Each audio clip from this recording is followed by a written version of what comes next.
မင်္ဂလာပါဒီတစ်ခေါက်ကတော့ကျွန်တော်ပေါ့ Facebook အသစ်ဖွင့်နေပေါ့နော်အလွယ်ဆုံးနည်းလမ်းကိုကျွန်တော်ပြပေးမှာဖြစ်ပါတယ်အရင်ဆုံး create new account ကိုကျွန်တော်နှိပ်လိုက်မယ်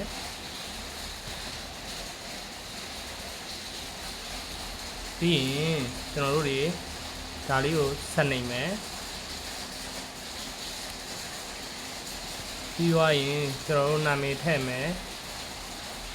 ပထမနာမည်ဒုတိယနာမည်ထည့်မယ်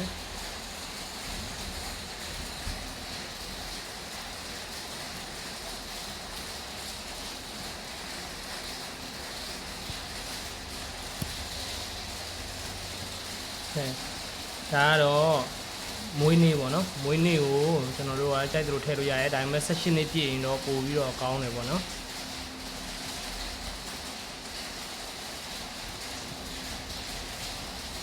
ဒါပြီးရင် next ကိုထပ်နိုင်မယ်ပြီးရင်ကိုကယောက်ျားလေးလားမိန်းကလေးလားရွေးမယ်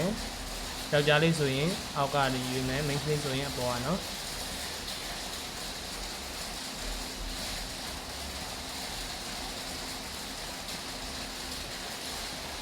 ပြီးသွားရင်ကျွန်တော်တို့ကဗာနဲ့အကောက်ကိုဖုန်းနံပါတ်နဲ့ဖွင့်မလား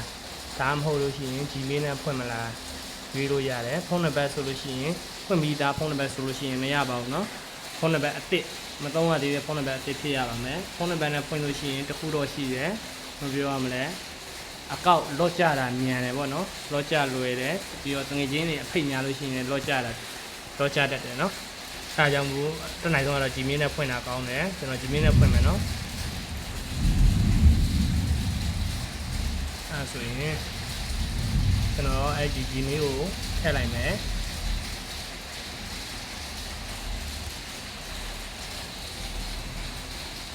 ပြီးရင် passport ထည့်မယ်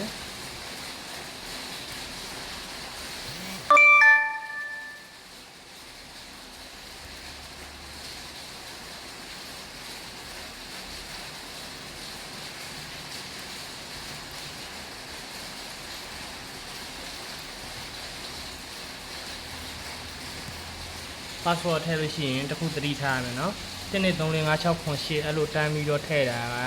passport ကဘယ်လိုပြောမလဲအကောက်လော့ကြတာလွယ်တယ်ဟက်လို့လွယ်တယ်အဲ့ဒါကြောင့်မို့သူများဟက်လို့မလွယ်အောင်ဒီလိုမျိုးလေးဒေါ်ချင်းလေး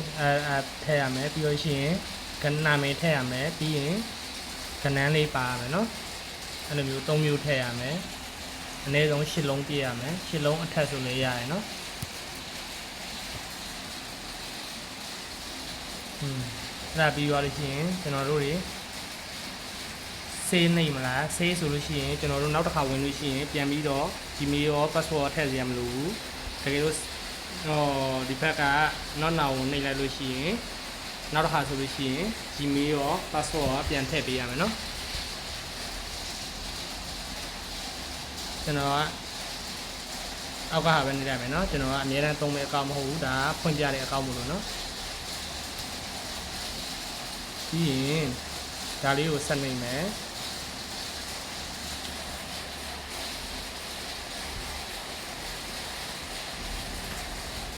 အဲဆိုရင် Facebook အကောင့်ဖွင့်တာပြီးသွားပါပြီเนาะတကယ်လို့ကျွန်တော်တို့ကပုံထည့်မယ်ဆိုလို့ရှိရင်အပေါ်ကဟာနှိပ်ပါကျွန်တော်ပုံမထည့်ဘူးဆိုလို့ရှိရင်အောက်ကဟာလေးကိုနှိပ်လိုက်ပါเนาะ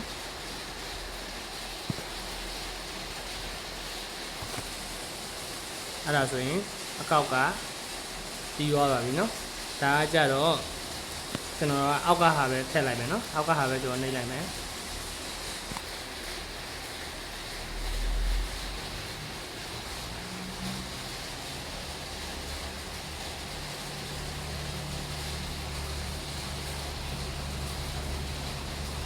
ငွေချင်းဖိတ်ခိုင်းနေတယ်เนาะကျွန်တော်ကမဖိတ်ဘူးလေ